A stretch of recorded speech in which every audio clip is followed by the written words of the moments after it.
Muy buenas noches, televidentes del Caribe colombiano y a quienes nos ven por diferentes plataformas y diferentes canales en el país. Agradecemos a ustedes la audiencia, 19 años con este programa, en los últimos 5 años un programa de opinión e inicialmente un programa de consulta legal gratuita. Muy buenas noches, Víctor Julio Díaz Daza.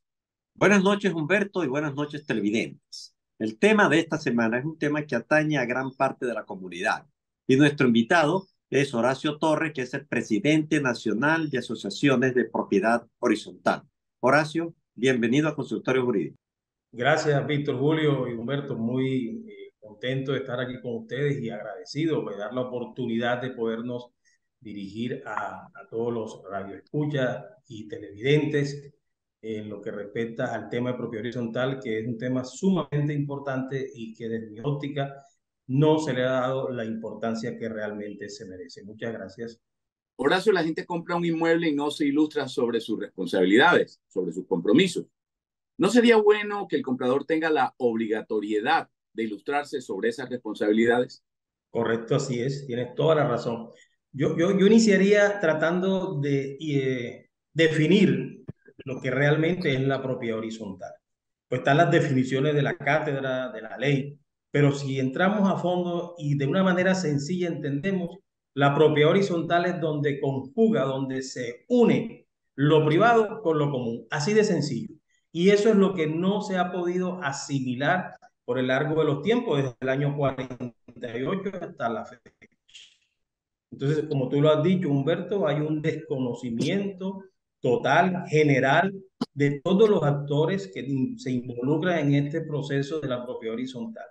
Y ese desconocimiento de esas normas, de esa nueva forma de vivir, por decirlo así, para nosotros los latinoamericanos, trae sus consecuencias que se ven reflejadas, y lo es evidente, en la valorización del inmueble como primera instancia y en el deterioro del convivir, o sea, de esa convivencia sana y pacífica que la ley menciona en su objeto al comenzar el desarrollo de la ley. Horacio, ¿cuál es el límite que existe entre los derechos que tienen un copropietario respecto a su copropiedad y los derechos comunes?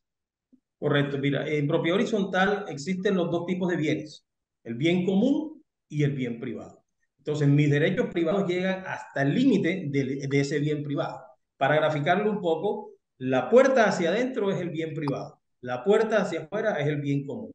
Pero en una comunidad o en una edificación, el 70% de la edificación es común. ¿Cómo así? Sí, es común, porque tu piso, que es el techo de tu vecino, es común. La pared que divide tu apartamento o tu unidad privada o tu local o tu oficina de la otra unidad privada es común. El exterior es común. La cubierta es común y lo principal que el terreno es común. Entonces, mis obligaciones para con lo común inician con ese 70% que estamos involucrando. Y mis responsabilidades con lo común también inician con ese 70% que estamos informando, ¿verdad? Entonces, yo debo ser consciente de que tengo unos compromisos y unas obligaciones, están en la ley, en el artículo 18, con respecto a mis bienes privados. Yo debo darle el uso a mi bien privado de acuerdo al reglamento de propiedad horizontal al cual me acogí en el momento en que adquirí el inmueble. Si tengo un inmueble de uso residencial, tengo que darle el uso residencial. Y más allá de ese uso, tengo que entender que cualquier afectación que genera lo común va a generar un tema complicado de convivencia, de afectación inclusive material y económica en un momento determinado. Horacio, la gente compra un inmueble y no se ilustra sobre sus responsabilidades, sobre sus compromisos. ¿No sería bueno que el comprador tenga la obligatoriedad de ilustrarse sobre esas responsabilidades? Ese concepto que tienes tú, Humberto, yo lo comparto, inclusive lo llevo a las exposiciones que he tenido en los diferentes lugares de Colombia y fuera de Colombia. Es muy necesario que estas personas, que vamos a decir que somos todos ya prácticamente, al ingresar a la propiedad horizontal recibamos una pequeña formación, una inducción de qué se trata este tema de vivir en propiedad horizontal. Te quiero comentar y les quiero comentar que muy particularmente en la empresa que yo lidero acá en Barranquilla, con las constructoras que estoy trabajando, precisamente una de las exigencias para poder administrar es tener la oportunidad, el administrador provisional, de poder recibir a estos nuevos habitantes darles una pequeña charla introductoria y durante el proceso provisional, aprovechando la tecnología, poderlos ir capacitando, por decirlo así, porque todos estamos educados en el tema de propiedad horizontal. Este modelo que estamos aplicando aquí en Barranquilla, no sé si pueda decir el nombre de la constructora, tú me lo comentarás, está dando Sí un buen puedes. resultado. Sí, por ejemplo, yo trabajo con la constructora ACF en los proyectos de Soledad y tenemos dos conjuntos en este momento que han recibido este tipo de formación y la diferencia es del cielo a la tierra, Humberto, del cielo a la tierra, porque la gente está entendiendo que al ellos ingresar a un conjunto, a un multifamiliar, inmediatamente hacen parte de una gran familia, adquieren un tercer apellido y esa gran familia, si ellos la mantienen, la valorizan y eso es beneficioso para ellos. Pero si ellos no lo entienden de esa manera, como hemos visto muchos edificios que a los 2 años ya están deteriorados, pues afecta su patrimonio, se desvaloriza y mucho más allá afecta la convivencia, que es lo más lesivo y que se está viendo en casi todos los edificios que uno puede mirar acá en la ciudad de Barranquilla y en otras ciudades. Horacio, ¿cuáles son los problemas más comunes que se presentan en una comunidad y qué mecanismos jurídicos hay para la solución de esos problemas? Yendo a la propiedad horizontal, uno de los, digamos, de las mayores afectaciones que hay es el tema convivencial. Y eso se puede resolver. Y les voy a explicar qué estamos haciendo nosotros para tratar de aportar un granito de arena a la resolución de estos asuntos por resolver. Y es, cuando las personas ingresan a propiedad horizontal, cuando adquieren su inmueble, que lo van a recibir, que el corazón se les quiere salir del pecho de la emoción, porque es una alegría impresionante, que no le ponen atención al reglamento de propiedad horizontal, aunque está ahí en la escritura, no le dan la importancia porque lo primero es recibir la unidad privada. A esas personas realmente lo que vamos a hacer es transformarlas de vivir en una unidad unifamiliar, que es una casa, con la diferencia que tiene la vivienda unifamiliar, que tienes patio, que tienes terraza, que secas la ropa en el patio, que colocas el equipo de sonido en las terrazas un día, que el día que te provoque, que tiene cajas de aire, a vivir a una unidad privada que está en propiedad horizontal, donde ese piso son varios los propietarios y crece verticalmente. Ese es un choque de trenes, es un verdadero choque de trenes, porque la cultura que tú traes va a tener que ser modificada, transformada a un espacio reducido con limitaciones y prohibiciones. Entonces, en ese proceso de transformación juega mucho el papel importante del administrador provisional, porque él necesita obligatoriamente conocer a esas personas. Y por eso es que se está pidiendo que lleguen primero a la administración, se genera un diálogo entre el administrador provisional y esos nuevos propietarios, donde reciben inducción, donde se comprometen como gran familia que son a cumplir con las normas y es un proceso de conocimiento. Y ahí se aprovecha y se llena el libro de propietarios para saber quiénes son los que van a habitar esa comunidad, ¿verdad? Y luego viene la segunda condición que es quererlos. Víctor, si el administrador no quiere a su copropiedad, las cosas arrancan mal. Entonces, ese proceso de transformación es necesario para que lo que pase de ahí en adelante sea de una manera mucho más fácil llevarlo a cabo. Un ejemplo, se dice que no se puede colocar la ropa en el balcón. Pues primero tenemos que tener esa actividad que está prohibida en el reglamento. Porque si no está en el reglamento, no está prohibido. Pero partamos del supuesto necesario de que está prohibido. Entonces, ¿cómo hacen las personas en unidades familiares de 43 metros, donde a veces el diseño de la edificación no permite que el sol ingrese al área de labores? Es un tema muy complicado desde el punto de vista familiar que resolver. Pero el sol es el mejor bactericida que hay, el mejor secador y barato. Entonces la gente tiende a sacar la ropa al balcón. Fea la ropa en el balcón es que deteriora la fachada. Esa es la verdadera afectación que hay. Pero ¿cómo logras tú condicionar a esa persona para que cambie su forma de vivir, sus hábitos? Tienes que aportarle, entonces decirle, mira, debes comprar un colgador de ropa, ya tienes que cambiar la frecuencia de lavado, ya no puedes lavar cada semana o cada 15 días, la tienes que lavar diariamente para que tus pocas prendas en ese espacio pequeño se sequen. Ojalá Ojalá que en un futuro no muy lejano las propiedades se pudieran entregar con torres secadoras. Hay más de 10 millones de habitantes en Colombia que tienen gas natural y ya es para que las unidades privadas se entregaran con torres secadoras y eliminaríamos de raíz, desde el problema, desde el punto de vista del diseño, ese pequeño problema que se genera, como se dice la gente, ese pequeño asunto por resolver. Luego, que hoy en día se ha aumentado muchísimo, ya las personas, las parejas, tienden a tener más animales de compañía que los mismos hijos, porque de pronto podemos decir que un hijo no sale muy costoso. Y antes se Sí. tenían 7, 15 hijos, ahora se tienen 1 o 2. Entonces se llevan mascotas, animales de compañía, porque el nombre correcto son animales de compañía, y hay que tener clara la tenencia responsable de estos animales de compañía. Existe una ley para la tenencia de estos animales, ley que muy pocas veces no se cumple. Y no se cumple porque se viola el primer principio que consideramos la tenencia responsable, y es querer tener o las ganas de tener el animal. Porque si no tienes ganas de tener el animal, entonces va a ser un asunto por resolver complicado. Entonces tú ves los animales de compañía en los balcones, sin alimento, a pleno sol, a plena lluvia, pidiendo alimento, o el animal de compañía que necesita hacer su necesidad biológica y las edificaciones no tienen el espacio. Ya por ejemplo, con esta empresa que les mencioné, ya está el patio de mascotas. Y Okay. esa es una herramienta fabulosa que va a contribuir a disminuir esa problemática. Vamos a una pausa comercial, pero antes los invitamos a que consideren este libro interesantísimo que se llama Rasgos Bíblicos, del médico Orlando Velázquez García.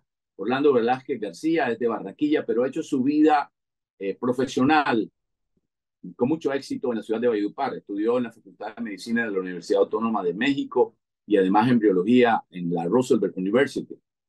Fue director del laboratorio clínico del antiguo Hospital San Francisco de Paula en Barranquilla y fundador y propietario del laboratorio clínico y banco de sangre Santa Rita de Valledupar. Su vida ha estado ligada al servicio de la comunidad del departamento del Cesar y ha sido fundador y activista, entre otras muchas campañas, del Club Kiwani de Valledupar, de la Fundación Festival de la Leyenda Vallenata, en fin, una serie de actividades sociales interesantísimas. Pero por eso recomendamos este libro, Rasgos Bíblicos, porque es un libro de profundo estudio sobre este tema, la Biblia. Vamos a la pausa y ya regresamos. Proteja tu empresa de riesgos laborales. Díaz Daza y Solano SAS, asesoría jurídica de empresas en asuntos de derecho laboral y de la seguridad social, auditoría laboral, asesoría preventiva, atención de procesos laborales y en negociación colectiva. El manejo preventivo en la parte laboral evita riesgos a tu empresa. Víctor Julio Díaz Daza, gerente general. Nuestras canciones hacen parte de la memoria de un pueblo. Y yo me alejo de tu amor. Valora el trabajo de nuestros autores y compositores. Psycho. En Ceballos y Viveros Abogados somos expertos en lograr tu traslado a Colpensiones. Te asesoramos para prevenir y corregir inconsistencias en tu historia laboral y para reliquidar la pensión si te sientes insatisfecho con el valor asignado. Contacto@cebiabogados.com.co 315-5519-997 Santa Marta y 324-270-8538 Barranquilla. Willy Arevalo, rehabilitación deportiva, neurológica y masajes terapéuticos. Fisioterapeuta y entrenador deportivo. Celular 310-712-1352.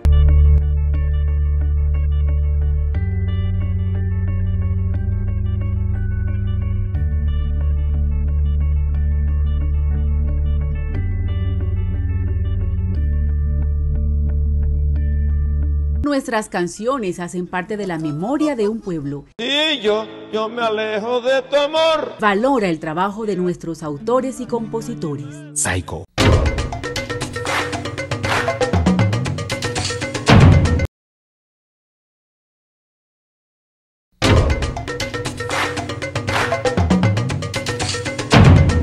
Regresamos a Consultorio Jurídico. Horacio, los comités de convivencia tienen como objeto el bienestar de la comunidad y es obligante tenerlos y mantenerlos, pero en muchas copropiedades no existen o no funcionan. Sí, es un órgano pequeño, pero de mucha importancia. Inclusive considero yo que es de más importancia que el consejo de administración. No se llama junta de convivencia ni consejo de convivencia, se llama comité de convivencia. Y debe estar conformado por mínimo 3 personas. Fíjate que ni siquiera dice que sean propietarios, dice mínimo 3 personas. Y esas 3 personas que conforman ese órgano tan importante en la propiedad horizontal, debe estar conformado por esas personas con el ego más bajo posible, lo más humilde que se pueda tener, lo más colaboradoras y contribuyentes en la propiedad horizontal, porque si tenemos personas con el ego elevado, lo que van es a formar un caos. Porque ¿cuál es la función del comité de convivencia? La función del comité de convivencia es dirimir el conflicto que se presente, hacer un llamado, ¿verdad? Como un buen componedor a ese infractor de las normas internas en la propiedad horizontal. Y ese llamado tiene que ser en buenos términos, no puede ser un llamado agresivo, es un llamado a la convivencia, un llamado al cumplimiento de las normas. Porque cuando ya se ingresa a un proceso sancionatorio, entonces ahí sí tiene que ver el consejo con ese, siempre hago claridad en eso, consejo con ese, porque son consejeros, no concejales, entra entonces, si el reglamento lo permite, a tomar las medidas necesarias. Y en caso de no existir, pues la asamblea. Pero ese órgano es muy importante y precisamente se habla de 3, fíjate, como se habla en el Consejo de Administración de 3, y tiene su fundamento lógico el número 3, porque pudo haberse dicho el número 1 o el número 2. Es 3 porque 1 es corruptible, 2 es conflicto, habrá empate, pero 3 es equilibrio. Entonces precisamente ese número impar es importante y de ahí en adelante que sean impares para poderle darle solución a los conflictos. Pero los conflictos que se presentan en la propiedad horizontal, los comités realmente no están existiendo. ¿Por qué? Porque la gente, hablando del término costeño, dice, yo no quiero enchicharronarme, yo no quiero ganarme un enemigo con el propietario vecino. Entonces quieren darle esa facultad al administrador que la ley no se la da. El administrador no tiene esas facultades convivenciales. El administrador tiene, es precisamente la comunidad. Entonces, cuando logramos que la comunidad entienda, por Dios, que son una gran familia y que como familia deben generarse los espacios de diálogo, y ahí sí el administrador entra como un facilitador para generar esos espacios de diálogo necesarios y muy escasos en la propiedad horizontal de hoy en día. Los espacios de diálogo son necesarios para que hayan preacuerdos, hayan acuerdos, ¿verdad? Para que se logren dar soluciones. Horacio, ¿qué pasa si un copropietario dejara de pagar las expensas comunes, los gastos de administración? ¿Qué acciones legales se pueden tomar en contra de él? ¿Se le puede suspender o prohibir al portero que le abra la puerta de acceso, que no se le reciba la correspondencia? ¿Qué acciones se pueden tomar? Primero que vamos a entrar en un tema complicado porque el presupuesto en la propiedad horizontal es estrictamente rígido. Los ingresos cubren los gastos. Donde una pieza falle, empieza a cojear el presupuesto y vamos a llegar a un punto de desvalorización de la copropiedad por falta de mantenimiento de los bienes comunes o por falta de pago de los servicios comunes como son la vigilancia y el aseo. Cuando esta persona deja de cancelar, existe bajo la ley el mecanismo de cobro jurídico. El administrador no tiene que pedirle permiso a nadie para enviar a una persona a cobro jurídico siguiendo el debido proceso. Pero como a veces las cuotas de administración son tan pequeñas, no resulta atractivo para los abogados tomar esos casos de 300 o 400 mil pesos o 200 mil pesos. Entonces hay unas medidas de tipo psicológico que se pueden aplicar y en eso la Corte falló al respecto porque no todo se puede suspender. Por decir, darte un ejemplo, tú no le puedes impedir el acceso a una persona a su unidad privada. No lo puedes hacer por muy moroso que esté. Y algunos retienen las mudanzas. Eso está prohibido, eso es ilegal. Porque existe un mecanismo jurídico para recuperar el dinero. Ya sea arrendatario o propietario, en última instancia el bien responde. Pero hay unas medidas, por ejemplo, como se crea una caja que dice morosos y afecta psicológicamente a la persona y ahí se colocan todas las cartas y venga usted y recoja su carta. Algunas suspenden o prohíben el acceso a los parqueaderos comunes, ojo, no a los privados, a los comunes, porque los comunes están a cargo de la administración y se puede quitar o suspender el uso si la persona ingresa en mora. Pero el tema de cerrar la puerta es muy delicado porque si la ley menciona que si hay personas con problemas de movilidad, en estado de gravidez, personas de la tercera edad, entonces se entra en un conflicto suspendiéndole el ingreso a esas personas. Entonces hay que ser muy cuidadosos en esos temas. Vamos a una pausa comercial y regresamos en minutos a Consultorio Jurídico.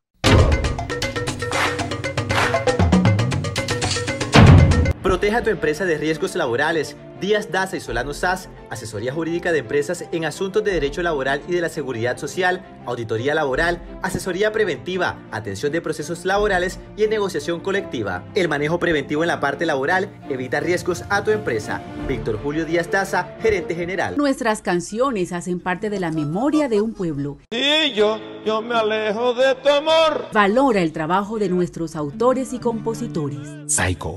En Ceballos y Viveros Abogados somos expertos en lograr tu traslado a Colpensiones. Te asesoramos para prevenir y corregir inconsistencias en tu historia laboral y para reliquidar la pensión si te sientes insatisfecho con el valor asignado. Contacto@ceviabogados.com.co 315-5519-997 Santa Marta y 324-270-8538 Barranquilla.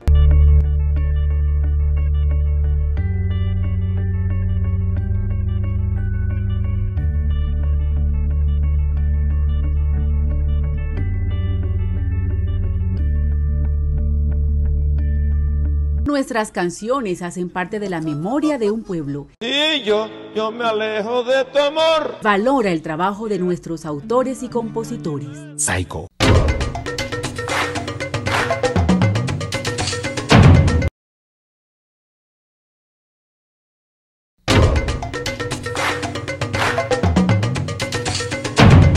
Hay algo importante. La gente compra sin hacer preguntas y a veces hay vicios ocultos como demandas laborales, etc. Y en otras ocasiones, donde hay pocos apartamentos locales, la gente no quiere aumentos y no tiene en cuenta el aumento anual que se da en la vida de un país. Ok, en el tema de presupuesto es bueno saber que las expensas comunes, o sea, todos esos gastos necesarios para que haya seguridad, para que haya limpieza, aseo, orden y bienestar, se necesita un aporte económico, que lo llamamos la cuota de administración.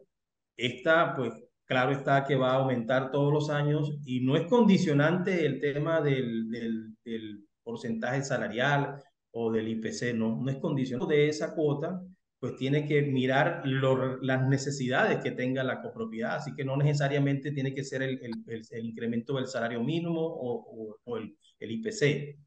Los valores pueden ser mayores y lo autoriza la Asamblea de acuerdo a la calidad de vida que quiera tener.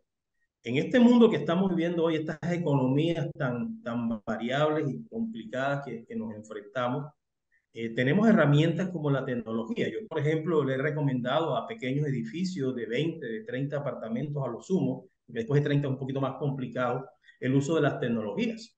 El uso de las tecnologías nos ayuda muchísimo a tener circuitos cerrados de televisión, que tú puedes ver desde tu celular cómo está inclusive el pasillo o la entrada a tu apartamento, cómo está la entrada a tu parqueadero, las aperturas de las puertas automáticas, los cercados eléctricos. Te van a ayudar muchísimo a bajar los costos, porque no podemos esconder y negar que el costo más alto en el presupuesto, el gasto mayor, que tiene mayor porcentaje, es la parte de seguridad. Horacio, muchas gracias por estar con nosotros en Consultorio Jurídico. Muchas gracias por tenerlo en cuenta. Sí, bendiciones. Chao, chao. Agradecerle al doctor Torres su participación en el programa y a ustedes televidentes los esperamos en un próximo programa de Consultorio Jurídico.